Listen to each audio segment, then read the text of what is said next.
You're listening to Changing Reality. Changing Reality, where we bend reality all across the world. Only on WQHS Radio.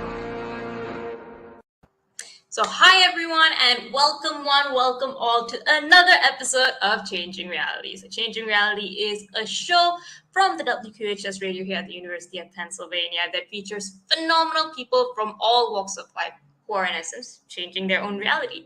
So if this is your first time watching today's show, welcome, special welcome for you guys. But through this show, we'll be able to hang out and interview amazing people from social change makers, entrepreneurs, thought leaders, industry experts in a sense, to artists, musicians, and inspiring individuals from all across the globe. So by hearing these inspiring stories on how they started, where they began in a sense, and how their journey started from the more human perspective, hopefully we'll be able to pick out little tips and tricks for success that we can mirror in our own lives. And I wanted to do this show simply because I feel like there are a lot of people out there who do phenomenal things and make waves in the lives of those around them. And I'm super passionate about learning how these stories and how they actually got to where they are, beyond what we read about in the books, beyond what we normally have the privy to find out about. So through this show, we can hopefully uncover some personal stories that will change the way we look at our own lives. And to show you how much I believe in the power of stories, or how much the power of stories has changed my life as an individual, I actually personally founded and run a youth movement called Ascendance back at home in Malaysia, which is where I'm from, that collaborates with not only today our Malaysian Ministry of Education, but over 28 different countries to provide an alternative education platform for any student out there who wants to change their own reality. So we work with students from elementary all the way up to college through various sessions, programs, experiential learning activities, and projects that help them discover their passion, learn about themselves and the world around them, and start their own careers while they're still in school that has meaningful impact not just on themselves, but on those around them as well. And to date, we've been fortunate to work with over 35,000 students in 970 communities and have incubated countless number of student-run projects and social enterprises run by students aged 8 to 25 years old themselves. And the basis of all of this, the reason we could do all of that, is because of kind individuals out there who have achieved success and who are willing to share their stories as well, willing to share their time, their expertise, and shorten the learning curve of many others out there. And similarly, like that, I hope that this show, Changing Reality, is that same platform for all of you who are watching today's show. That through this show, you can pick up the things that you need to have a little bit more clarity, a little bit more inspiration in your own life. And that it'll springboard you to achieving the phenomenal things that you are meant to do. So if there's anything specific that you guys want to talk about, any experiences, any industries that you want to uncover, please let us know in the comments. You can drop more info about it down in the live chat, and we will try our best to take as many of your questions, as many of your suggestions as possible. Now, on to today's episode. Today's episode is a very, very special episode in a sense. We have with us an amazing professor who is a professor of marketing and behavioral science at the Rotterdam School of Management at Erasmus University in the Netherlands. So his main research areas are in the autonomous technology adoption in both consumer and production, with many of his current projects exploring the value of human labor in the age of AI.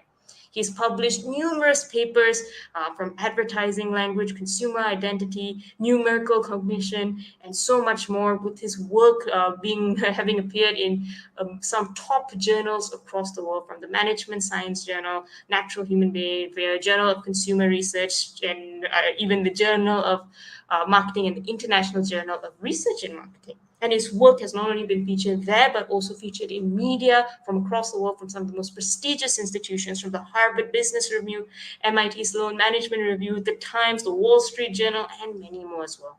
At RSM, he is the director of the Psychology of AI Lab and the head of the Department of Marketing Management.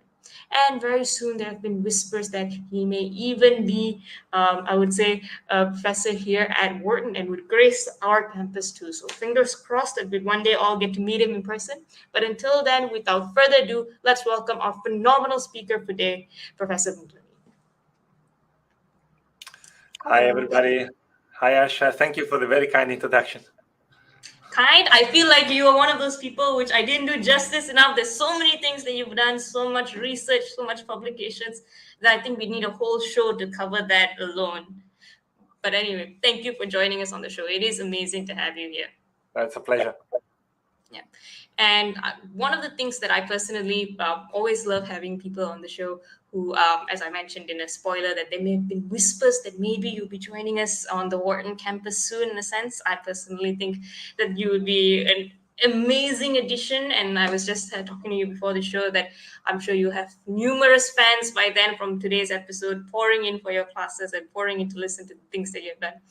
But until then, in a sense, I thought this interview is an amazing opportunity for a lot of the students who, at the very least, could get familiar with your work and you, the amazing person behind the work. I started the show because I feel like there's so much value in conversations beyond what we could read about in our day-to-day academic lives, and that by hearing it from the source itself, there's so much value.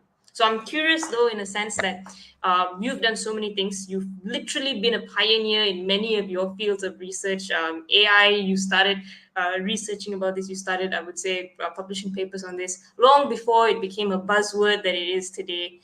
And you've been ahead of the curve in that sense, in a way. So I'm so curious to know, how did you actually come to this industry? How did you actually decide that this was the field for you? Was it something that you'd known as a kid, that you had a huge grand plan that you were going to change the world using consumer behavior? Or how was it like when you first, I would say, were a student in school? Did you know that this was something that you're going to do or that you were passionate about?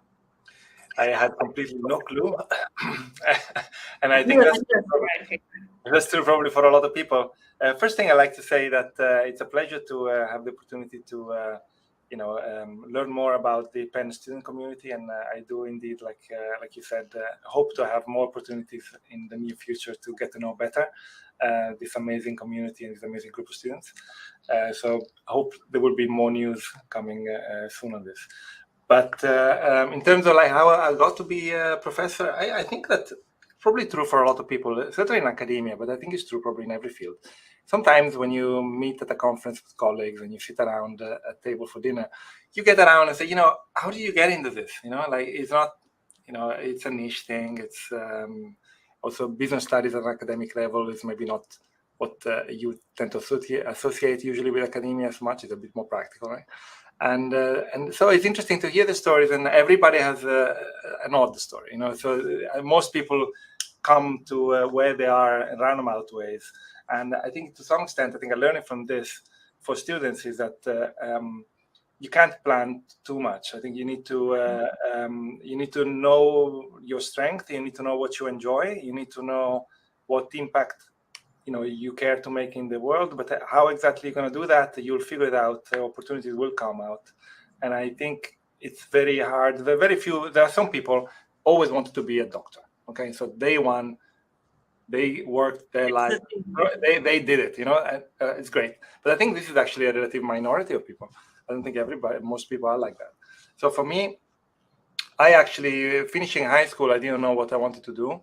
But I liked architecture very much. So I had a good art history teacher and was spending a lot of time telling us about architecture. I found that field really fascinating. And so that was what I thought I would like to do. But I'm not so young. So at the time, you're not professor of architecture now. That's a bit of a jump from architecture to AI. Okay, never mind. There is a thread. There is a thread. You'll see that things are impossible to anticipate, but they're not random in a way. So there is a pattern.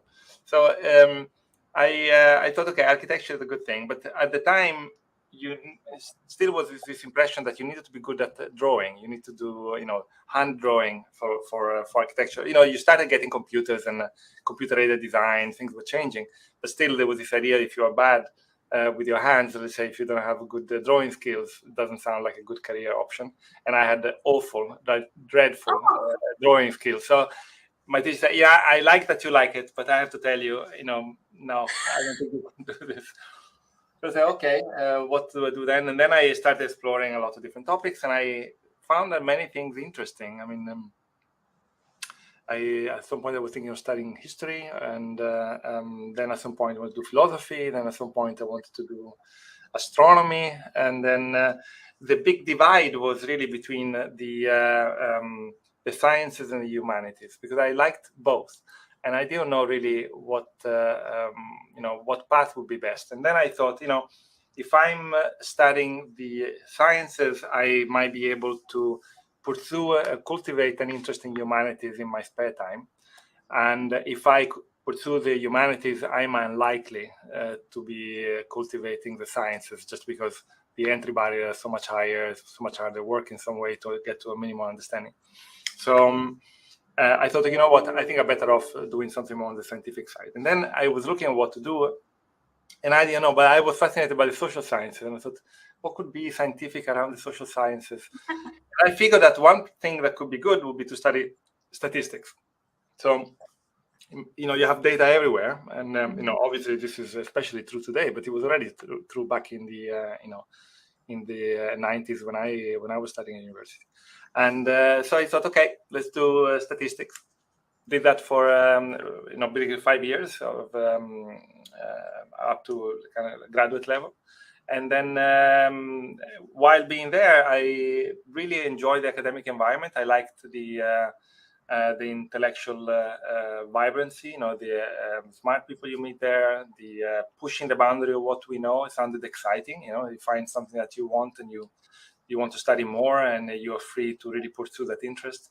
I like the freedom and combined with also an institutional environment that is very well defined. It seemed like safe and exciting at the same time. So I thought, okay, I like to be an academic. And at the time, I grew up in Italy, and I hardly spoke any English. And I thought, okay, but I would like to study abroad. So I was looking for options, and I didn't know what to do, but I knew that I wanted to study something in the broad area around business and social sciences. And, you know, with statistics, you can do a lot of different things. So there was a lot of freedom what to do. And in the last year of the degree, you could pick different specializations. And normally you take one and you do something like 5 or 6 electives in that specialization. And, you know, it might be something like national statistics, how do you calculate inflation rates or whatever. Or it could be something more to do with epidemiology. There was one in medicine. There was one in operations research and optimization. There was one in demography. So population. Quite a range of stuff. Okay. So very, very different kind of things. And I didn't know, and there was one in businesses. And I didn't know what I wanted to do still. So I thought, you know what, instead of taking one specialization, I take one course from every specialization. So it made absolute no sense. It was completely stupid package of topics that didn't fit together, didn't amount to some kind of a competence set that you could market to an employer. It was really a bit stupid in that sense. But I thought I need to learn what I want, because if I don't know what I want, how can I get it? So I thought by being exposed to such broad set of topics, perhaps I do find what I like. And I did take a market research course, and I found that really exciting to learn about consumer preferences, how people make decisions. And I thought, oh yeah, that I really like. It's like a mundane decisions. Like you make decisions countless times every day, whether it is from, you know, the most menial supermarket items to you know, whatever you consume when you're out in the street or whatever. So we make those buying decisions all the time, but we also make important decisions that really define our life, with the houses we buy, and, you know, big decisions. You know, how do we make financial decisions to plan for our retirement or whatever. So there are high stake and low stake. Everybody has to make a lot of these decisions all the time. So it seemed important.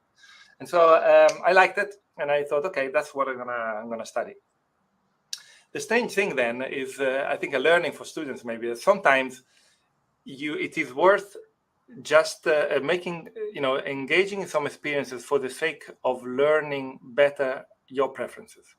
You know, you may have very well-defined preferences, but many people don't. And so it's sometimes useful just to do something in order to know what you want. And based on that insight, you might be able to make better and more confident decisions down the line. So sometimes I think it's worth investing a little bit of your time and energy budget just to expose yourself to different kind of situations, so that you can ideally learn about your, you know, utility function, basically, you know, what it is that drives you in your interest and the motivation and so forth. So at that point, I ended up deciding, okay, I do a PhD in marketing, and I became then a student at London Business School. So I moved to the UK. And then after, the best business school, but I want to go there in a sense. Okay, it's a good business school. It was again weird thing, meaning I thought the applications were, you know, early in the year, but I was late because my graduation session was only in March. So I thought, okay, I have a long time. I already bought a backpack. I was going to travel to Mexico for 6 months. That was my plan. And then London Business School, I hadn't found anyone, and they got permission to extend the deadline. So I just got in touch and say, hey, can you, could I apply? And say, yeah, but you're very late, so apply right away. And they told me, you have to do this standardized test, and you're probably familiar with some of these, like the GMAT and everything. And I said, okay, yeah, no worries. I was a bit cocky, kind of, cum laude student in statistics or this kind of business stuff. Yeah. And I did one of these without preparing, and I got a terrible score. It was awful. Bad. So basically, I took 2 weeks, and I really, studied night and day, and then the score got a lot better. That's, again, a learning that a lot of things that we assume are meant to be indicators of innate performance, so some kind of like stable quality, in fact, are learned. So that means that if there are things that you struggle with, you might be able to actually do a lot to improve your standing on that item. If it's something that matters to you, you can make it better. I think self-improvement, there's enormous potential for that in almost everything. I mean, almost everything. You cannot get taller by just wishing it or whatever. There are things that you cannot change, but a lot of things you can. So then after the PhD, I became a professor here in Rotterdam in the Netherlands, and we've been here ever since. And at the beginning of my career, I was investigating mostly questions related to globalization. So I was, in Italian, lived in the UK, I was now in the Netherlands. My wife is Swedish, so we had this international family. And I got interested in consumer cognitions kind of topic that related to language, for example. How do you process language in messages that you might appear in advertising when they are in your native language, with your foreign language? We're interested in the notion of identity, how your identity shapes the way that you look at the world. And I did that for about 10 years. And I became full professor here. And at the time when you do that, in the Netherlands, they have this tradition where new professors they call it inaugurated. So you are inaugurated as a professor. For the first time, you're allowed to wear a toga, this kind of like a medieval sort of, attire. And you give a public lecture to all the professors in the university. So you're basically there in this hall, and you give this speech in a very formal setting. And typically what people do is that they reflect on what they've done to get to that level. And it served a bit like closure. I had the opportunity to then put together and tell a story about what I had been doing the previous 10 years. And then I thought, okay, what now? And at that time, machine learning was starting to deliver the first very big breakthroughs, like self-driving cars. Siri was, in the making and stuff like that. And I thought, okay, I was interested to this because in my previous studies, I had done a little bit of, in some exams, we covered things like, neural networks. And I was interested in seeing what this technology was now able to do. And at the same time, was also interested from a professional point of view of how this was going to change the way the consumers make decisions.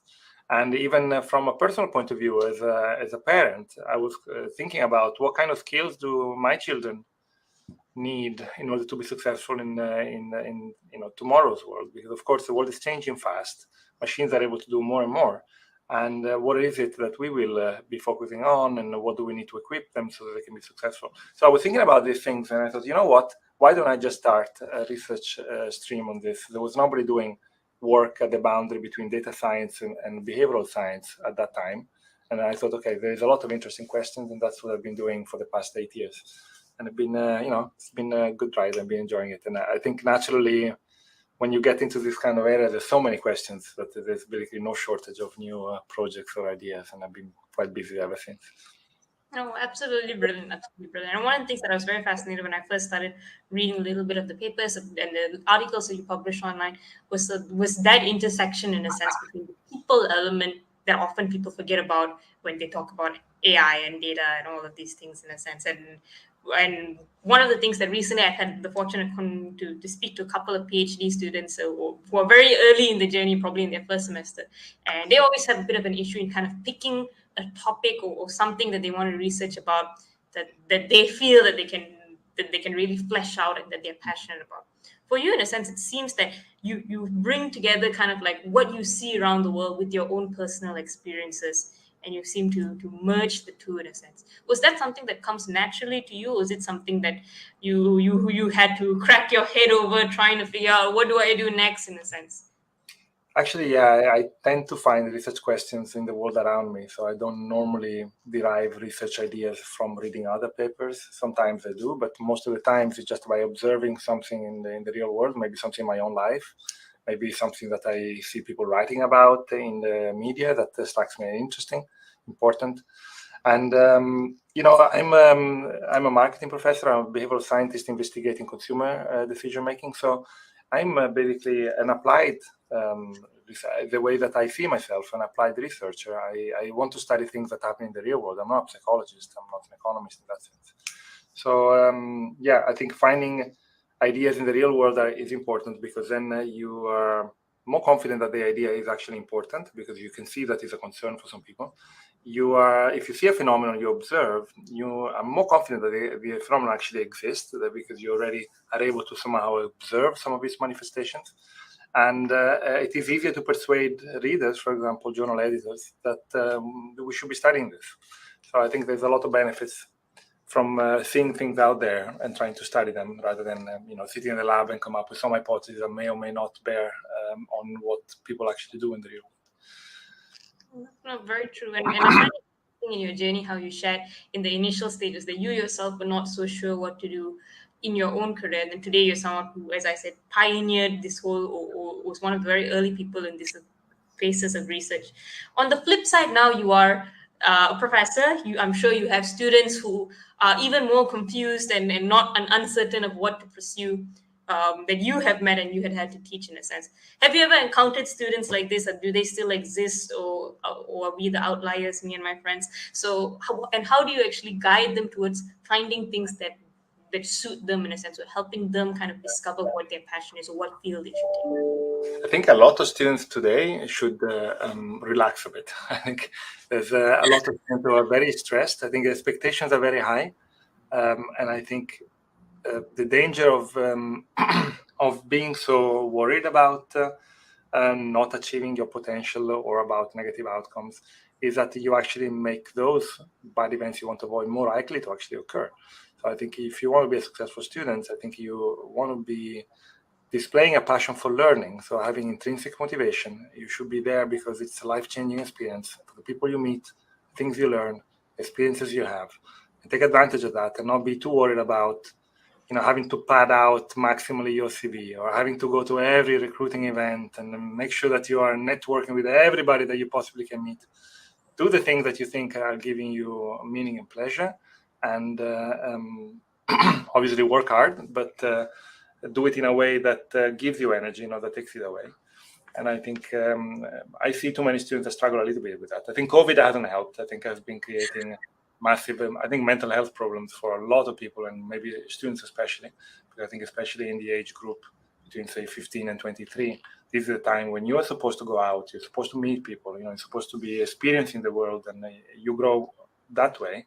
And now, living in a, basically your world being constrained to a laptop and a bedroom, I don't think that it's ideal. But I think now, hopefully, I'm hoping that we are slightly moving towards the tail of the pandemic, that people can get out and maybe catch up some of the things that they missed. So travel, meet people in face to face, do things with their hands, and get involved in projects. And I think things like that would probably provide a lot of inspiration to a lot of people, like they have for people before. So I would say my recommendation for students is like intrinsic motivation. What is it that drives you? Don't make it only about extrinsic motivation. The salary of the job, the line on the CV, the likes on your social media accounts. Those are not the right parameters on which to optimize your decision making, I would say. Okay, that is a very sound piece of advice. I myself am guilty of staying at home for the last 2 years, and now hiss every time I see the sunlight. So definitely advice that I have to take for myself in a way. Tell me a little bit about maybe some of the initial work you did in your first few research projects, in a sense.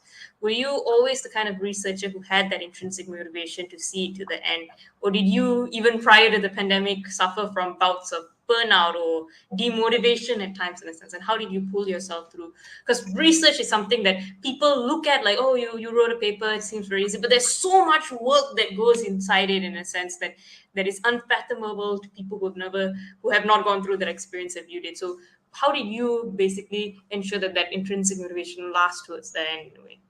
I think I was lucky in the first years of my career. I was in an environment where pressure was relatively low, meaning that I was able to dedicate the time I felt I needed to dedicate to making progress, while at the same time being able to also maintain a healthy work-life balance. I had small children at the time.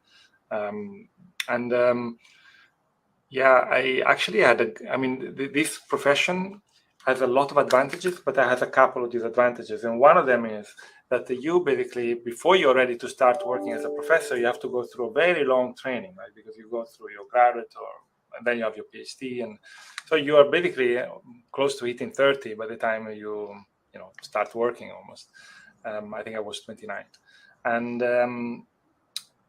then the first few years of your career, you don't have a lot of stability yet because you have this tenure track system, or this system, or they call it publish or perish, where basically you are in a situation where your future position and advancement in your career depends almost entirely on your ability to produce output. And that is mostly articles in academic journals, and obviously also your teaching in the classroom.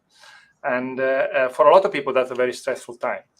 And so you end up now only by the time of the end of the tenure, which might be taking several years, divided a bit by institution. But you might be now in your mid-30s, and you can kind of like have a bit more stability and be more comfortable with the place you are. I didn't really have that. I felt very relaxed from day one, and in fact, I had a great time during my tenure track. I was able to do a lot of research, study things I found interesting, learn a lot in the process. Clearly, when you finish your PhD, you're not quite ready. There's a lot of maturation that still has to happen in terms of as an author, as a writer, as a researcher, to learn the ropes. But one first project that I worked on, I think, just as an example of how you get ideas from the real world. I mentioned already this idea of language, native or foreign. So I had a project that was initiated when I was already still a PhD student, or at least the seed of the idea was initiated when I was a PhD student in London. And I had friends from all over the world, and some were also Italian. So I would interact with them in Italian. But then in a group with other people, we would interact in English because it would be people who didn't speak Italian around. And I noticed in a couple of them quite stark phenomenon where they would be rather polite when speaking in Italian, but they would swear a lot, use a lot of swear words when they were talking in English. And I found that interesting, that it was apparently easier to use swear words in a foreign language than it was in the native language. So that became a little bit of a dinner table conversation. When we have a dinner party with friends, I would bring it up sometime and say, hey, do you find it's easier to say beep in English than it is in your native language? Almost everybody agreed. And so when I came to the Netherlands, I thought, okay, what am I going to do now? My PhD was wrapped up. I was looking for new projects. And I thought, if you look around here, the native language of consumers is Dutch. And of course, everybody here speaks English. But half of the advertising is in English. So there's a lot of advertising messages in English for Dutch consumers. So maybe it's interesting to study how the use of this foreign language impacts their emotional reactions to advertising stimuli. And so this is an example of how a dinner table conversation turned into an academic project and something on advertising, and very different from the swear words hypothesis I started out with, but the psychological process was very good the same. I love that example. It's such a good example, my goodness.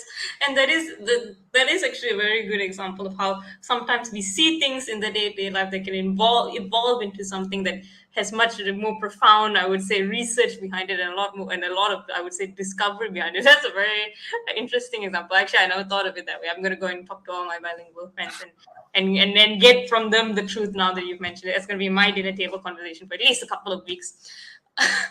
And on that note, in a sense, since a lot of kind of the work that you do is rooted from your own experiences, I'm assuming that the work that you produce on the flip side of kind of like the papers and all are also, I would say, very practical and experiential in a sense. And I noticed that you wrote one article, I think, on AI in a experiential point of view. I think I'm not sure when exactly, and I was reading that. It's very fascinating. It also made me very curious because I noticed that one of the things that when I was reading up about you is that you said that you also consult a little bit for companies on marketing strategy.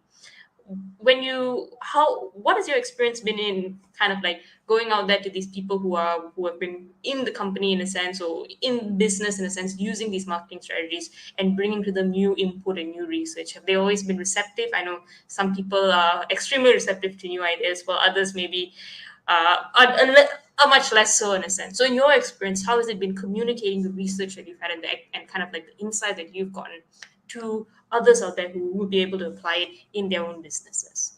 Well, one reason why I've been excited about this new line of work at the boundary between data and behavioral science has been precisely because it helps marrying more applied work with companies with academic research and even teaching. So in my, let's say, previous line of focus, I was doing work on consumer decision making, and most of my teaching were in the area of brand strategy. So when I interacted with companies around consulting or training or other assignments of that kind, was mostly at the level of brand strategy and brand management.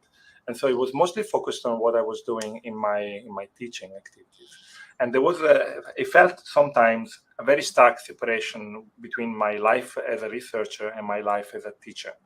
I was sometimes bringing in my research insights into the classroom, but not so often actually. And then not, if there would be more a side angle to the main issue, of the session.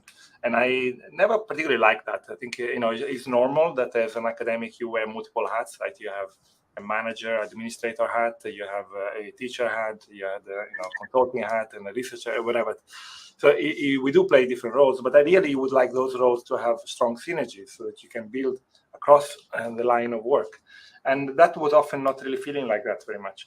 But the advantage of the work I've been doing in the last few years around data science and behavioral science is that it's aligning all of those directions much more closely. So I find that companies are very much interested in engaging with my research and my ideas.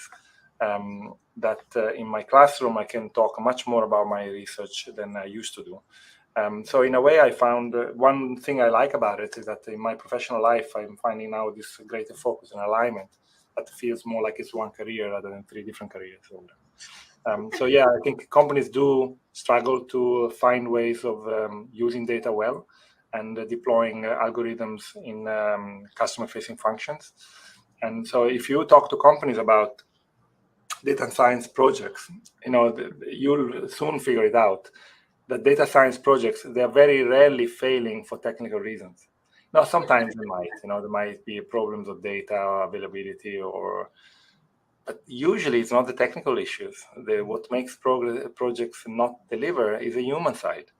The human users who do not adopt the product or the solution, the employees who are not on board with the idea and might actively try to sometimes even sabotage projects, or people might be fearing being replaced by algorithms, and they are uncertain about the situation and their position in the company, and so forth. There are many reasons why people might have concerns. Change is always difficult anyway, and change of this nature is even more difficult. So it's understandable. And I think it's important when you want to invest in analytics that you pay enough attention to understanding those human factors too, that you don't simply focus all your attention on the technical aspects and make sure that those are perfect, but then forget about the fact that unless people actually use these things, it's pointless. I think that there is a lot of gain to be achieved by complementing a data science focus with a behavioral science perspective. I think it can enrich a lot, increase project success. It can provide deep insights about the value of the solutions, even improve the way that they are delivering results. I think there's a lot of benefits for companies, and I think there's a lot of work to be done in that area still. We don't know so much. Yeah, and I was just thinking that you have seemed to have married your interest for the humanities with your sciences in kind of like this intersection of where you are right now, in a sense that you mentioned earlier, because the work that you do there. Yeah, like I find it nice that you bring that up, because if you think, I started out telling you I wanted to be an architect and I wanted to combine the humanities and the sciences, and at the time I wasn't really I didn't quite understand myself well enough to have that insight. But the reason why I liked architecture was precisely the fact that architecture marries the two, because when you build a building, the design of the building has to be structurally sound. It has to be, from an engineering and the design point of view, it has to be done properly. So there is certainly a technical and scientific side to the architecture. At the same time, that's not enough. You need to have buildings that are beautiful, they stand out, they fulfill their goal, they serve the humans who are going to inhabit those buildings. So there's a lot of humanistic insights also in architecture. I think it was a combination of the two that was driving me to that field. Now, only a few years ago, in fact, I think about 5 years ago, so I realized that the reason why I liked marketing as a field of specialization was actually the same. Because if you think about marketing is driven by data. There's a lot of data about customer preferences, and I came from statistics, right? So it's analytics is everything in marketing, and Wharton is basically leading that pack, that field.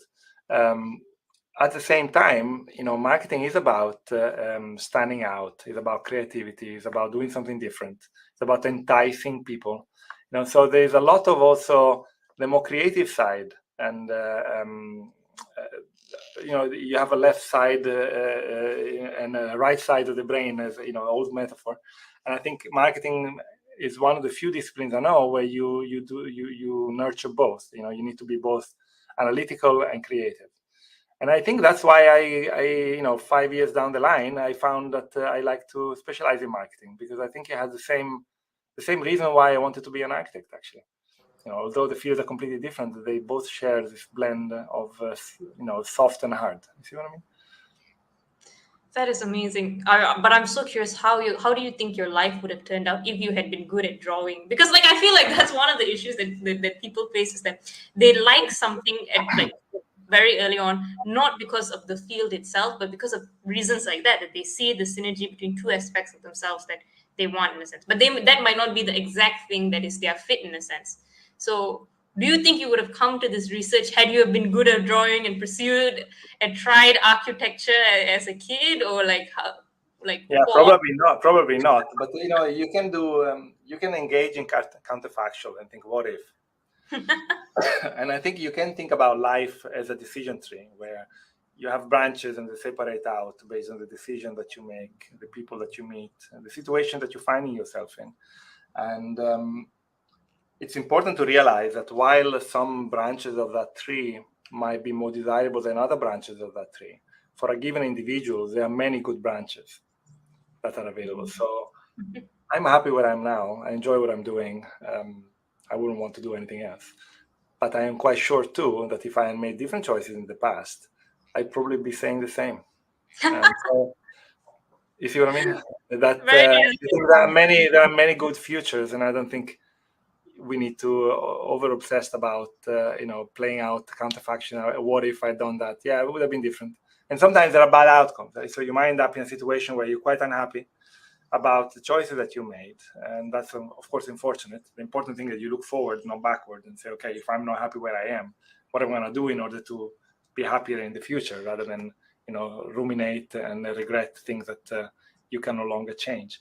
But in general, I think it's important to realize there are many good outcomes. I mean, Harsha 5 years from now could be in a million different places, but I'm sure that they will be good whatever it is. So you'll find a path and will be a good one. I'm quite sure. So I think with a bit of talent and a lot of dedication, I think you of course takes a little bit of luck too. So not everybody's lucky, but generally I think there are many good things that you can do in life. You tend to say, okay, I do this and I could only have done this in my life. Maybe it's true for some people. I think for a lot of people, there is probably a set of competences and things that are important to them. And there are maybe, 15 different jobs that have a similar kind of blend of those, parameters, which would enable you to be satisfied and successful. So, could have been a different me. No. Yeah. Very, very very well said, and I think it's a very nice philosophy for all decision making in a sense, which is that there are multiple good outcomes in a sense. Which again, when it's a very interesting perspective, and interesting that you brought this up because you are very heavily in the field of AI and kind of like machine learning in a sense, which is always trying to find the best, and I would say kind of like the most targeted ads or the best employee, and they pour in a lot of this data to find that optimal answer in a sense.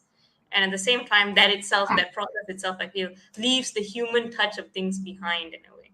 From your point of view, we have in kind of like with the recent, I would say, increase of all of the data that's been available and accessible, and the recent craze of people looking to the data in a way, do you feel like that there has been specific points of where I would say the human aspect has been lost, and what do you think is the most, I would say, I won't say problematic, but what do you think is the biggest issue or the biggest loss that we've had in humanity with the increase of I think that's a big question. You can talk about a lot of different things. And before I give you my answer, I want to have a premise. And the premise is that while it is important that we focus on the bad, because we can do something to make it better, I think we should always strive to improve things. It is also important to realize that we've never had it as good as today. Today we've never had it as good, and tomorrow will be the same, and so forth. We've had amazing progress in a lot of different areas of life, and the human indicators are speaking that too. Although, of course, sometimes you have some hiccups, and it's not always a linear process. But generally speaking, I think we live in the best time that ever existed for humankind. So I think that's great, and you should just treasure the luck that we all have to be alive today. And I think it's a bit sad that so many people are so worried about a lot of things. Everything seems to be a disaster. Maybe, I think the media are playing a role with that, and social media in particular. But there's a lot of complaining, a lot of concerns, and those concerns are, rooted in important facts, whether that is climate change or, let's say, the war in Ukraine. There's a lot of things that should make us worry. But it's also important to realize that this is better than we have had it. There would be a lot of other things before. You don't have to go very far back in time to see situations that were, by today's standards, just appalling in many ways. Okay, that's the premise. Let me give the answer now. And the answer is that I think one big concern that I have is that AI, when it comes to, so you think about what kind of impact AI is having on society, the answer is many. AI and machine learning in particular is having impact in almost every domain and every area of human activity. So this is true across the board. One area where I think it's having the biggest impact on society overall is probably the internet, and in particular social media, and let's say the power of recommender systems broadly defined. So these are algorithms that based on your past behavior, and remember, everything you do online is in a database, right? So you're completely tracked and monitored. There are, incredibly detailed digital footprints that you leave behind that can be used by algorithms to make predictions about the future. Because AI, in the end, is a prediction algorithm. AI makes predictions about the future, and makes prediction based on past behavior. One issue is that the business model that has been adopted by the companies that have been let's say, driving the development of the social internet, whether that is Google or Facebook or companies like that, has been an advertising-driven business model. So they have been mostly essentially monetizing eyeballs. You want to basically attract an audience, you want to keep an audience.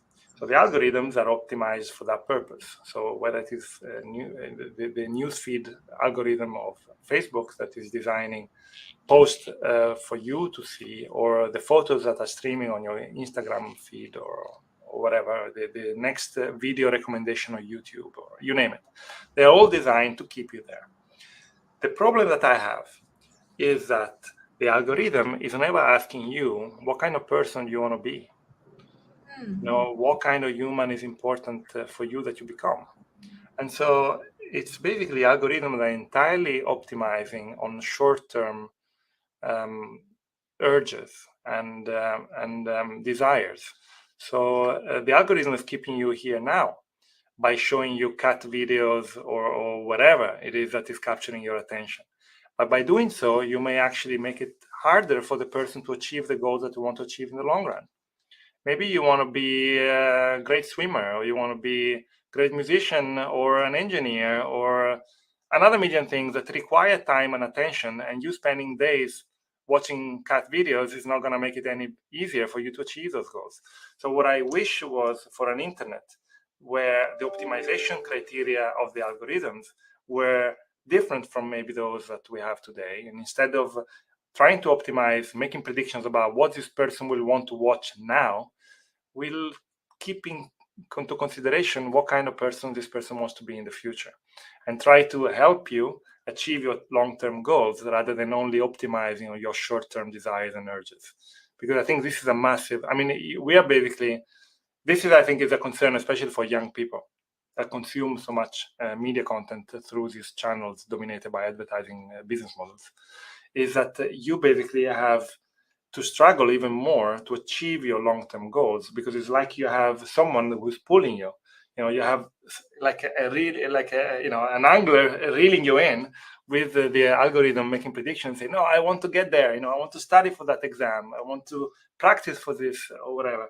And yet another hour is gone down the bin, down the drain, because you've been now watching the end YouTube video on this topic that you really could have done without.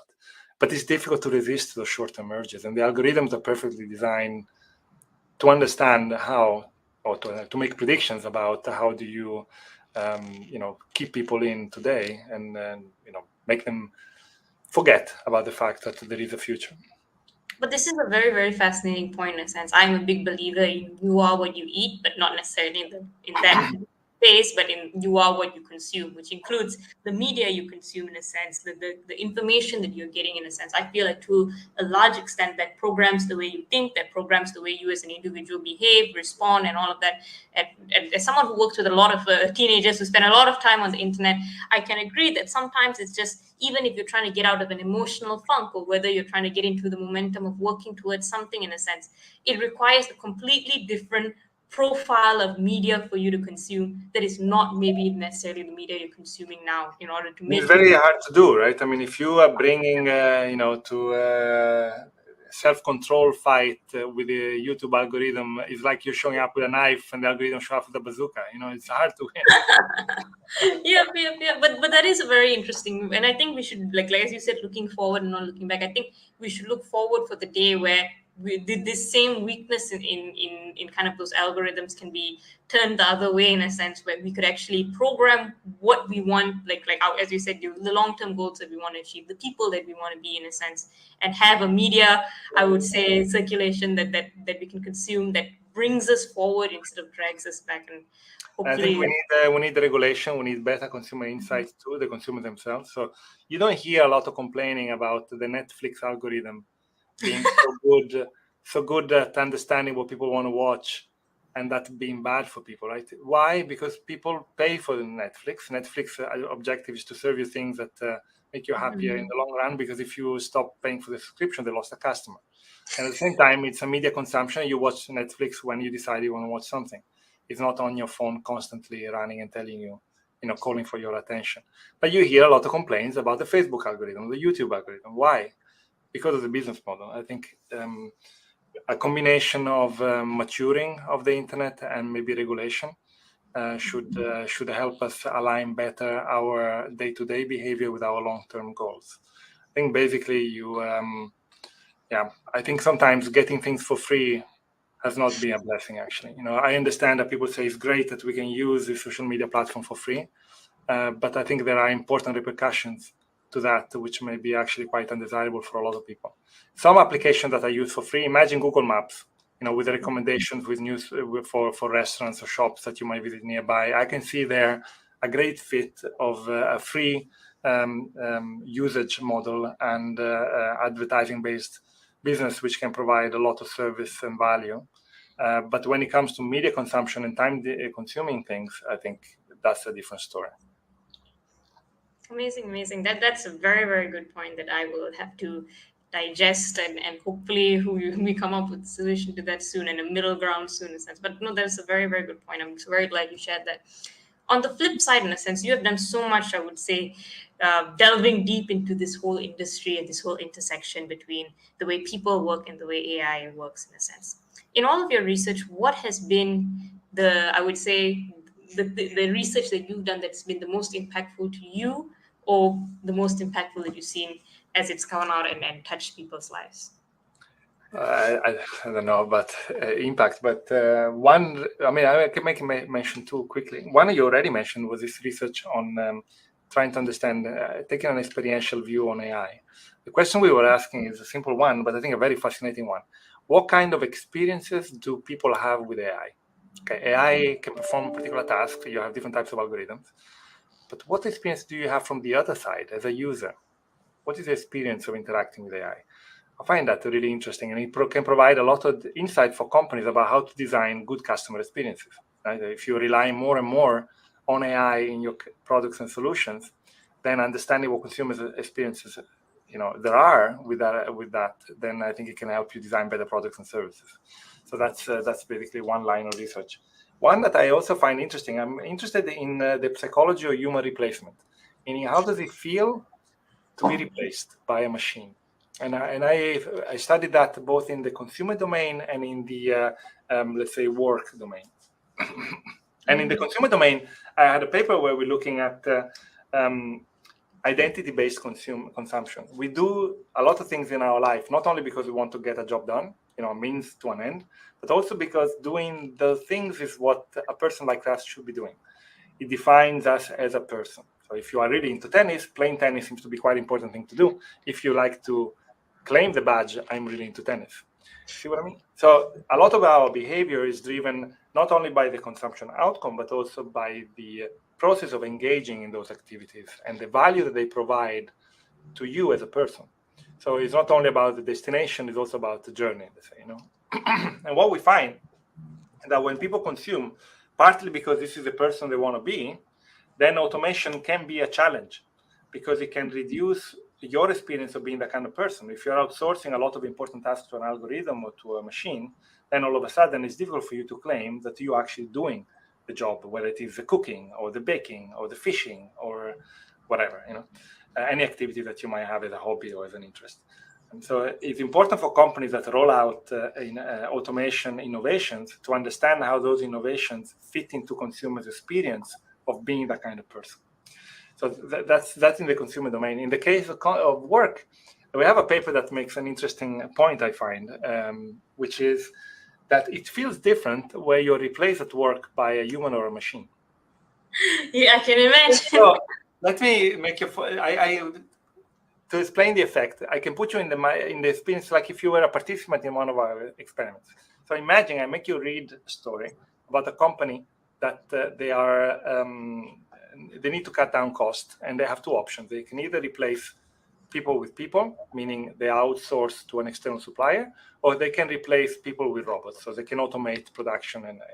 And then you have nothing to do with the company. You're not working there. You're just an observer. But for some reason, they ask you to make that choice for the company. So what would you think that the majority of the people say when asked that question? Would you rather have those jobs go to people or go to robots? What do you think that most people say? This is a real tricky one. Just your feeling, there's no right or wrong question. What do you think? I would say from a company point of view, I'd say you're an observer. You're not a company. I'm not the company. I'm the person.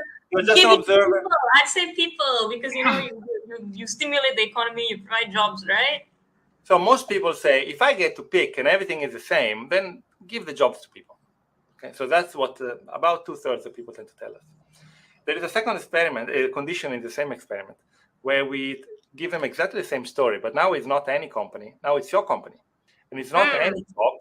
Now it's your job. For some strange reason, you get to pick who is going to replace you. You get fired, and you have to choose whether you want to be replaced by a robot or by another person.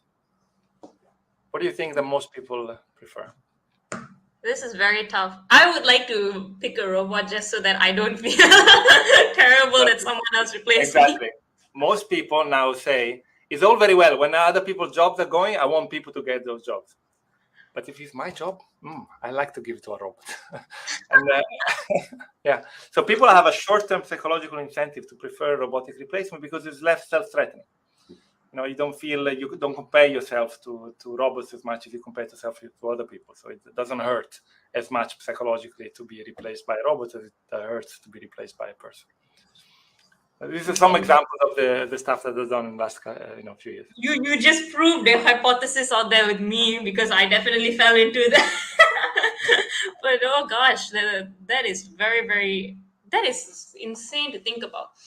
As we wind down our conversation, as our interview comes to an end, my final question to you is this, in a sense: what do you feel like? Everyone keeps saying, "Oh, AI is going to come; it's going to steal our jobs on one side," but AI is already here. It's already it's already working in most industries, and it's already creating disruption all around the world and in all spaces. And it's been here for years already.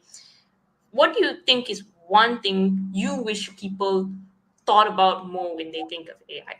Or one more thing that you wish people paid more? We hear a lot about AI replacing jobs, but in fact, AI does not replace jobs. AI replaces tasks. So if we take over particular tasks within a particular job occupation profile, you might have 100 different tasks you have to cover, and over time, AI will probably be taking over many of them. At some point, for some particular jobs, there might be so many that essentially there's no job anymore, or that the nature of the job is completely transformed by technology. Now, I think there's a lot of cause for optimism, right? So if you look at previous waves of technological revolutions, like the electric engine, the steam engine, or the internal combustion engine. So these are things that and the computer too created a lot more jobs than they destroyed in the long run. And I believe that probably the same is going to happen again with AI. However, there is usually in this huge technological transformation, they tend to be conjunctures. There are periods that can be quite extended, that can even run into the decades, where the society has to adjust. And the adjustment can be very painful. So I think it is very important that we have social policies and we have instruments to facilitate that adjustment. Because a lot of the instability that we see around the world, I think, in terms of, for example, democratic societies becoming more strained, more polarized, a lot of it actually, I think, does come down to the impact of technology. And I think to have a smart policy making that help us navigate this transition is going to be crucial. I think for people to think about AI is a great thing. It's actually, you know what, if we are going to get out of the trouble that we're in, takes climate change, the only way that we're going to do that is not by going down back to the Stone Age. We can only innovate out of trouble. So we are only going to be able to solve these issues by innovating out of them. So we need more of it, not less of it. But we need to be smart about it and understand what policies are supported. So we need to invest more and more in education, for example, to make sure that our workforce is able to work with algorithms. You should be able to collaborate, to be productive with the algorithm rather than be replaced by the algorithm. And for that, you need a lot of know-how. Also, we need to keep investing in further education. There will be a lot of people that need to retrain and reskill. We can no longer go to university, acquire a stock of knowledge, and hope to milk it for 40 years in your career. Like it used to be. You went to school, you learn accounting, then you become an accountant. For 40 years, you keep doing the same thing almost. Not going to happen. So we'll all be reinventing our professions and our skill set every 10 years or so. So we need to have universities and education systems that enable that going back to school kind of trajectory, which is not, we're not designed for. We train young people, they go off, and that's it. Maybe they come back for an MBA or executive education, maybe they come back as alumni, but essentially our job is done, and we need to change that mindset. The job is not done. We need to retrain these people over and over again. Taxation, for example, there are a lot of discussion around topics like universal basic income. How do we create an inclusive society when there is so much force that leads to inequality?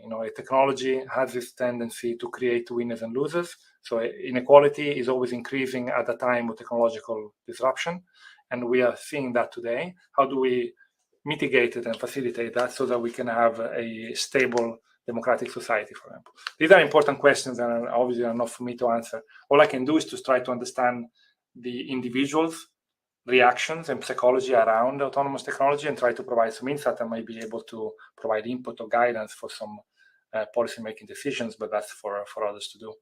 But there's a lot to do. So.